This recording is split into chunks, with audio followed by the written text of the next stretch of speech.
رسول اسلام نے ارشاد فرمایا اے میرے صحابہ صلہ رحمی کرنا، صحابہ صلہ رحمی کرنا 3 دفعہ فرمایا، رشتوں کو جوڑنا، رحم کو جوڑنا، صلہ کہتے ہیں جوڑنے کو، رحم رشتے کو کہتے ہیں، صلہ رحمی رشتے جوڑنا۔ صحابہ نے پوچھا حضور 3 بار آپ نے فرمایا، اتنا اہم کام ہے؟ فرمایا ہاں بہت اہم کام ہے۔ فرمایا حضور یہ کیا ہوتا ہے؟ صلہ رحمی کیا ہے؟ فرمایا صلہ رحمی یہ نہیں ہے کہ اگر تمہارے ساتھ اچھا بول رہا ہے، اچھا چل رہا ہے، اچھا محبت کرتا ہے، تم بھی اس کے ساتھ اچھا چلو، اچھی محبت کرو، یہ صلہ رحمی نہیں ہے۔ صلہ رحمی یہ ہے کہ ایک شخص تجھ سے ناراض ہو رہا ہے اور تو اس کے قریب جا کے اسے منانا شروع کر دے، یہ صلہ رحمی۔ ٹوٹے ہوئے رشتے کو ٹوٹا ہی چھوڑ دیا، یہ نہ کرنا۔ کیا کل اسلام مجلس میں موجود ہیں، حضور کے صحابہ موجود ہیں، مجلس رسول ہے، حضور گفتگو کرتے کرتے دعا کرنے لگے کہ آپ نے اچانک فرمایا اے صحابہ تم سب بیٹھے ہو، تو تم میں سے کوئی ایسا تو نہیں ہے جس سے کوئی ناراض ہے اور وہ اسے نہیں منا رہا؟ صحابہ ایک دوسرے کو دیکھنے لگے، آخر ایک صحابی کھڑے ہو گئے، فرمایا حضور میری پھوپھی ناراض ہے، فوراً جاؤ اسے منا کے آ۔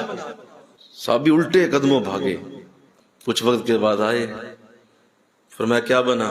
وہاں پہنچا تو وہ پہلے ہی دل موم تھا، وہاں پہنچا تو میری کچھ زیادہ محنت نہیں ہوئی، صرف میں نے 1-2 بار ہی کہا کہ مجھے نبی نے بھیجا ہے، تو انہوں نے کہا کہ اگر حضور نے بھی کہہ دیا، میرا بھی دل پہلے ہی تھا، تو آؤ پھر سینے سے لگ جائے، تو میں بنا کے آیا ہوں حضور۔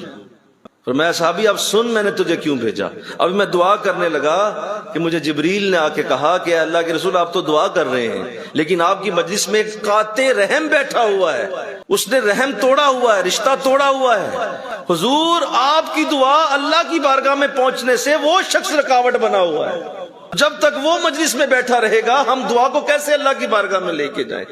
تو اس لیے میں نے تمہیں کہا کہ جا جا میری دعا اللہ کی بارگاہ میں تیری وجہ سے روکی ہوئی ہے۔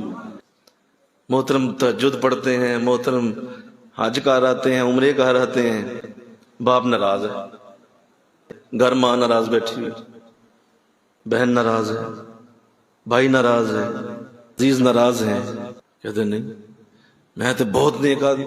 اب حضور کی مجلس سے بڑی کوئی مجلس ہو سکتی ہے؟ مل کے کہو نا سبحان اللہ، کہ وہاں اس جبریل آ کے کہے کہ حضور دعا رک گئی آپ کی۔ سمجھ آئی ہے گھر کے حالات کیوں نہیں بدلتے؟ یہ وجہ کیونکہ ناراضگیاں ہیں، ہر طرف رشتے توڑے جا رہے ہیں، برائیوں سے برائیوں کو دور، وہ نہیں آتا تو میں نے بھی جانا، وہ نہیں ملتا تو میں نے بھی نہیں ملنا، یہ کیا کر رہے ہیں آپ؟ اس کا جو عمل ہے وہ اسی کے ساتھ ہوتا ہے، تمہارا عمل تمہارے ساتھ ہے، اس کا عمل اس کے ساتھ ہے۔